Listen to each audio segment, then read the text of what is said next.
ಸಿಗ್ತಾ ಇಲ್ಲ. ಯಾಕೆಂತ ಹೇಳಿದ್ರೆ ತುಂಬಾ ಜನ ಜಸ್ಟ್ ಕಲ್ತು ಹೊರಗಡೆ ಬರ್ತಾ ಇದ್ದಾರೆ, ಬುಕ್ನ ಕಂಠಪಾಠ ಮಾಡಿ ಬರ್ತಾ ಇದ್ದಾರೆ ಹೊರತು ನಿಜವಾದ ಇಂಜಿನಿಯರ್ ಆಗಿ ಹೊರಗಡೆ ಬರ್ತಾ ಇಲ್ಲ. ಆ ಸ್ಕಿಲ್ ಕೊರತೆ ಇರೋ ಕಾರಣ ಅವರಿಗೆ ಆ ಒಂದು ಅರ್ಹತೆಗೆ ತಕ್ಕನಾಗಿರುವಂಥ ಕೆಲಸ ಇವತ್ತು ಸಿಗ್ತಾ ಇಲ್ಲ. Applied knowledge is power, knowledge is power ಅಲ್ಲ.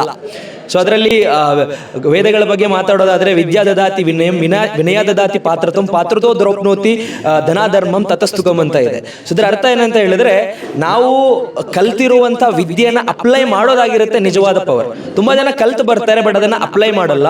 ಸೊ ಅದು ಈಗಿನ ಉದ್ಯಮದಲ್ಲಿ ಅಂದ್ರೆ ಬೆಳವಣಿಗೆಯಲ್ಲಿ ಯುವಕರಿಗೂ ಡ್ರೀಮ್ ಡೀಲ್ ಎಷ್ಟು ಅವಶ್ಯಕತೆ ಇದೆ ಅಂತ ತಿಳ್ಕೊಳ್ಳೋದು. ಖಂಡಿತ ಉದ್ಯೋಗ ಇದೆ. ನಿರುದ್ಯೋಗದ ಬಗ್ಗೆ ಮಾತಾಡೋದಂದರೆ ಪ್ರತಿ ವರ್ಷ 3 ಕೋಟಿ ಪದವೀಧರರು ಪಾಸ್ಔಟ್ ಆಗಿ ಬರ್ತಾರೆ, ಗ್ರ್ಯಾಜುಯೇಷನ್ಸ್ PG UG ಮಾಡಿಕೊಂಡು. ಬಟ್ ಆದರೆ ಅವರು ಪಾಸ್ಔಟ್ ಆಗಿ ಹೊರಗಡೆ ಬಂದ ಮೇಲೆ ಅವರ ಎಜುಕೇಷನ್ಗೆ ತಕ್ಕನಾಗಿರುವಂಥ ಕೆಲಸ ಇವತ್ತು ಅವರಿಗೆ ಸಿಗ್ತಾ ಇಲ್ಲ. ಯಾಕೆಂತ ಹೇಳಿದ್ರೆ ತುಂಬ ಜನ ಜಸ್ಟು ಕಲ್ತು ಹೊರಗಡೆ ಬರ್ತಾ ಇದ್ದಾರೆ, ಬುಕ್ನ ಕಂಠಪಾಠ ಮಾಡಿ ಬರ್ತಾ ಇದ್ದಾರೆ ಹೊರತು ನಿಜವಾದ ಇಂಜಿನಿಯರ್ ಆಗಿ ಹೊರಗಡೆ ಬರ್ತಾ ಇಲ್ಲ. ಆ ಸ್ಕಿಲ್ ಕೊರತೆ ಇರೋ ಕಾರಣ ಅವರಿಗೆ ಆ ಒಂದು ಅರ್ಹತೆಗೆ ತಕ್ಕನಾಗಿರುವಂಥ ಕೆಲಸ ಇವತ್ತು ಸಿಗ್ತಾ ಇಲ್ಲ. Applied knowledge is power, knowledge is power ಅಲ್ಲ.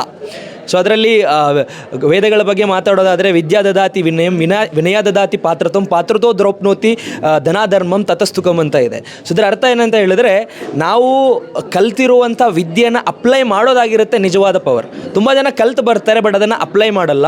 ಸೊ ಅದು ಎಲ್ಲ ಯುವಕರು ಅಪ್ಲೈ